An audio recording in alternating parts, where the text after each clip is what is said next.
පුතේ අම්මලා දිහා රවල බලන් එපා. උඹලා සංසාරේ රැවිලම ඉපදෙයි. ඇස් දෙක වපර වෙලා ඉපදෙයි. අම්මා තාත්තට අතපය දික් කරන්න එපා. අතපය වකුටු වෙයි.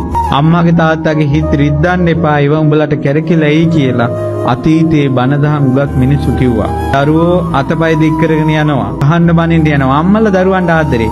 හරි ඉතින් මගේ පුතාට එහෙම වුණාට ඕම නෑ.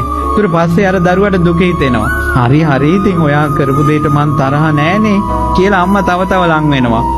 ඒ වුණාට මේ ලෝකේ කර්ම විපාක විශේෂ කියන එක අම්මා කෙනෙකුට වෙනස් කරන්න බෑ. තාත්තා කෙනෙකුට වෙනස් කරන්න බෑ. ඒ කර්මය සැකසෙනවා. ඔහුට නිදහස් වෙන්න යම් මාවතක් පාරක් හැදෙන්නේ ඒ මව්ගේ ඒ පියාගේ පාද කල්ලලා වන්දනා කරලා සමාව ගත්තට පස්සේ. මම මේ කියන්නේ අපි එක එක්කෙනාට වංචා කරන්න පුළුවන් මේ ළමයි. නමුත් අම්මයි තාත්තයි වංචා කළොත් ඉවරයි. කොට්ටෝරුවා හැම ගහකටම විදගෙන ගියත් කෙහෙල් ගහට විදපු දවසට ඉවරයි කියලා. ඒ වාගේ හැම සෙල්ලම හැම තැනම දාන්න ගිහිල්ලා අමාරු වෙතෙන් දෙපා කියලා මේ කියන්නේ. පුජ්‍යලයා අනුව කර්ම විපාක වෙනස්. අපි එක එක්කෙනාට එක එකව කියනවා. අපි කියමු බනිනවා කියලා. සාමාන්‍ය මිනිසුන් අතර බැනුමයි දරුවෙක් අම්මට බයින එක, දරුවෙක් තාත්තට බයින එක, ඒ වගේ කර්මයි වෙනස්.